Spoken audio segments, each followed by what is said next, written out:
Hey everybody, hey, welcome to the Godbold Unlimited podcast. I am Lee Godbold. Sure appreciate you being here today.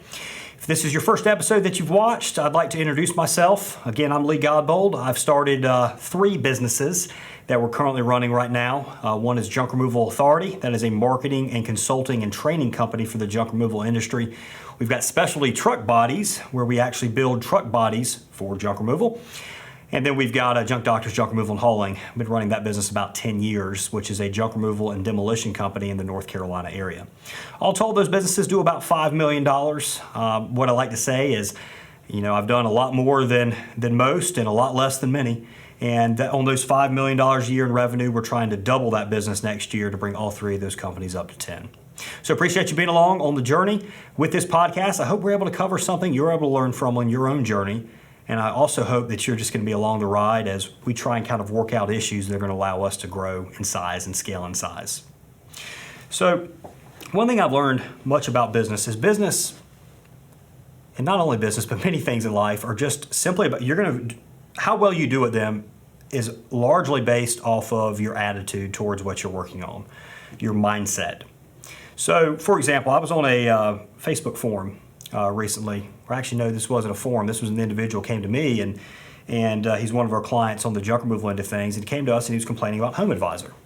So Home Advisor is a lead gen service, for those of you that aren't aware, mainly for contractors, so general contractors, so landscapers, junk removers, HVAC, plumbers, whatever. It's a place for a consumer to go and find a service pro to come and complete a project for them. You can see reviews and all that good stuff. But the main way Home Advisor works is you're going to submit your information. It's going to get sent out to 3, 4, 5 different companies who are then going to reach out to you, and you're going to get estimates or choose whichever company that you want to work.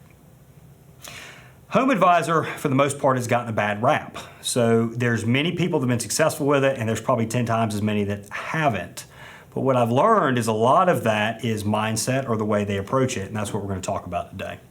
So he came to me and he said that he was having issues with Home Advisor. And I said, well, what kind of problems are you having? Already knowing the answer. And he said, well, they're charging too much. There's too many cancellations. The jobs are too small. The jobs are too far. The customers are too cheap. It's bogus jobs that Home Advisor is just creating out of thin air, blah, blah, blah, blah, blah, blah, blah, blah, blah, blah, blah. And he probably racked off 5 more things.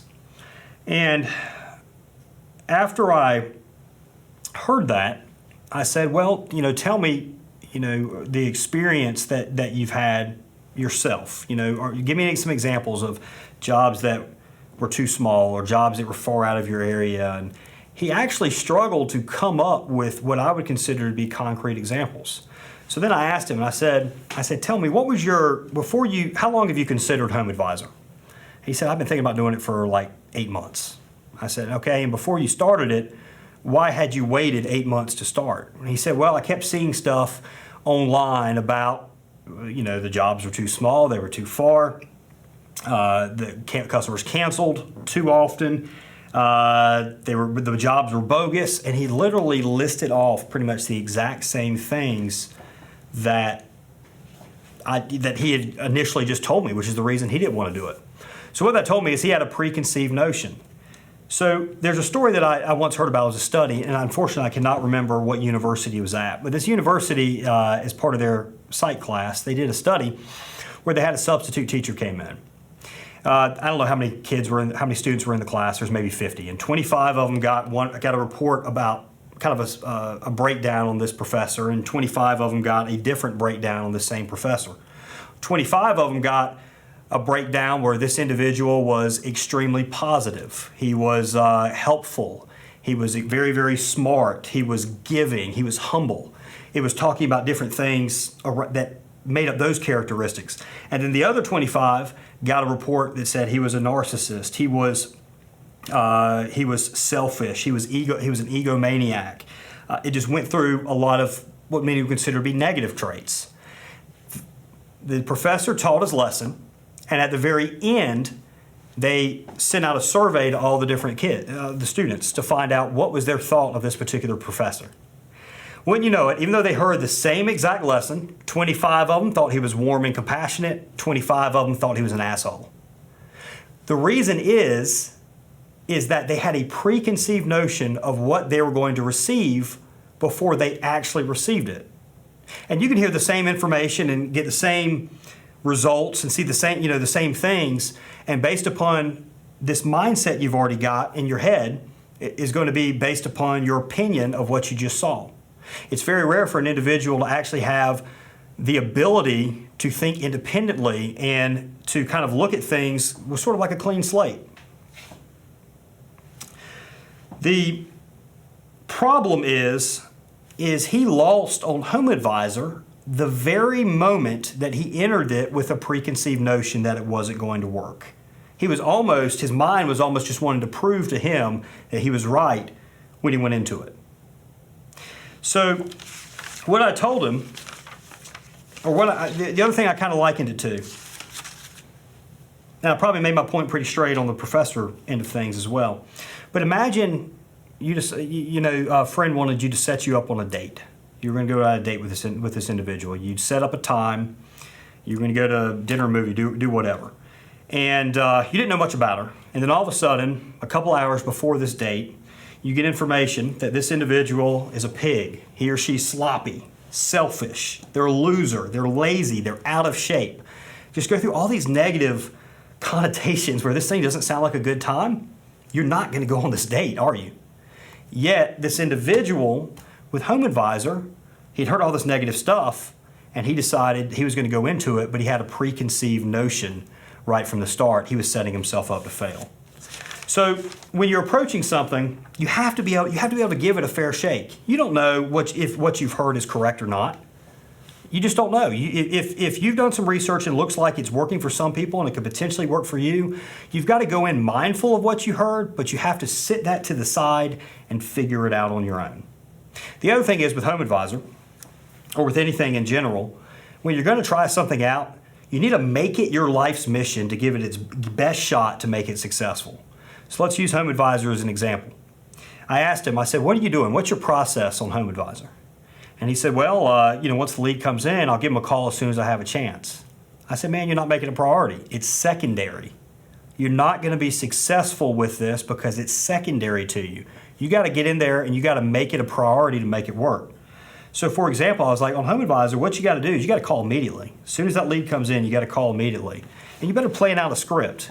This is important. Your life depends on it. To pick up that phone call that person and get them scheduled. If there was a test you could take, and if you did well on it, you'd make $1 million. You're going to study that test. HomeAdvisor, or a lot of these opportunities, could be millions of dollars, yet you're not planning for it. So you need that script.